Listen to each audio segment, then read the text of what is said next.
Good afternoon and Happy New Year to you.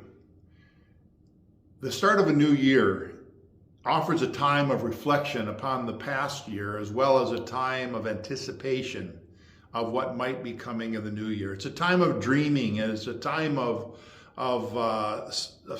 maybe celebrating the last year, maybe also grieving the loss of something in the last year, but it's also a time of inspiration and excitement and dreaming of what might take place in the new year.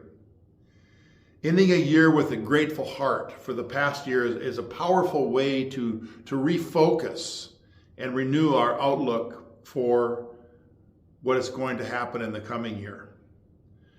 Whether this past year brought you success and fulfillment and joy, or whether you face grief and setbacks and struggle, New Year is a time of anticipation. It's also a time of prayer. We gathered on Sunday afternoon. A few of us gathered here at the church for a time of prayer.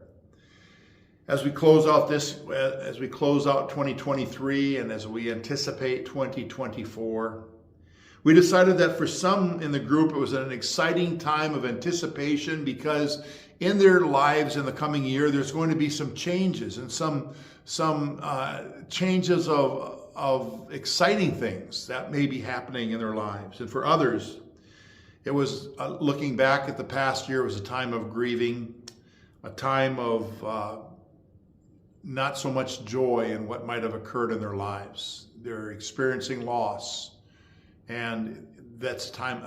It's a difficult time for them. It's been a hard time for a lot of people, I think, in our country, in our world. Natural disasters have taken place, as well as human-made disasters in the form of war in Ukraine and war in Israel, and then the economy is not looking so great. There's all kinds of political contention in our own country, and so it hasn't been necessarily a great year as we look back at 2023. But there's also been some amazing things that have happened in the lives of individuals. New babies were born, and new jobs were found, and new goals in life were recognized, and some of them were even achieved. And so it's a mixture. It always is a mixture. But it's also a time as we're learning more and more, there's a lot of emotional disturbances that go on in the lives of people. There's depression and anxiety. There's all kinds of worry and concern about life and about what may or may not be happening in their lives.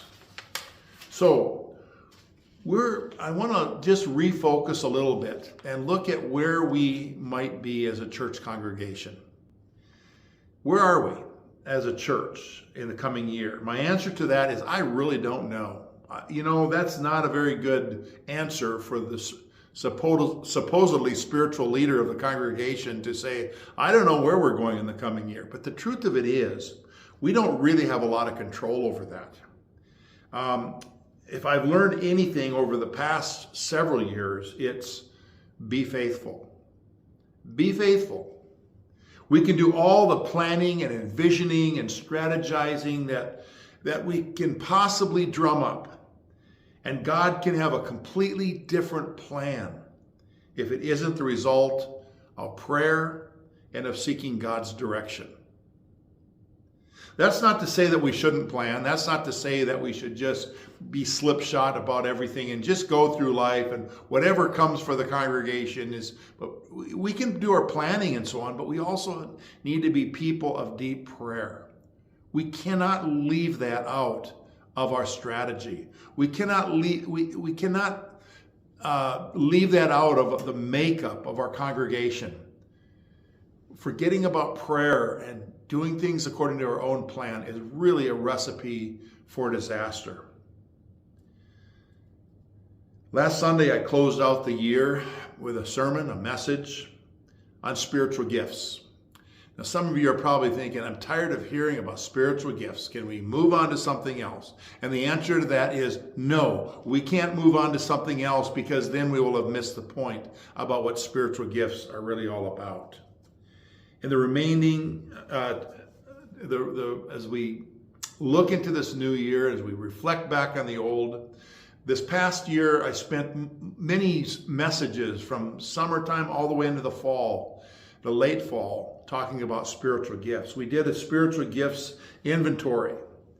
And I want to remind the congregation as we look into the new year that we need to remain steadfast in determining what our spiritual gifts are. This is not something where we say, well, 2023, that was about spiritual gifts. We talked about that. Now, what are we going to talk about this year in our church ministry? The answer to that is we cannot leave spiritual gifts in the dust. We need to make it part of our culture, as I said in my sermon this past Sunday. It needs to be part of who we are. That's the way the Apostle Paul taught. He taught spiritual gifts. He emphasized them. He told people that if they didn't have certain spiritual gifts, then they need to seek other spiritual gifts, that everybody has spiritual gifts. So in closing, I just want to wish each of you a very happy new year, the very best in 2024. And may God walk with us as a congregation, as you as an individual, as God leads us in the plan that he has set for us. May we use our spiritual gifts to bring glory to him. May we see growth in the lives of people and in the lives of our congregation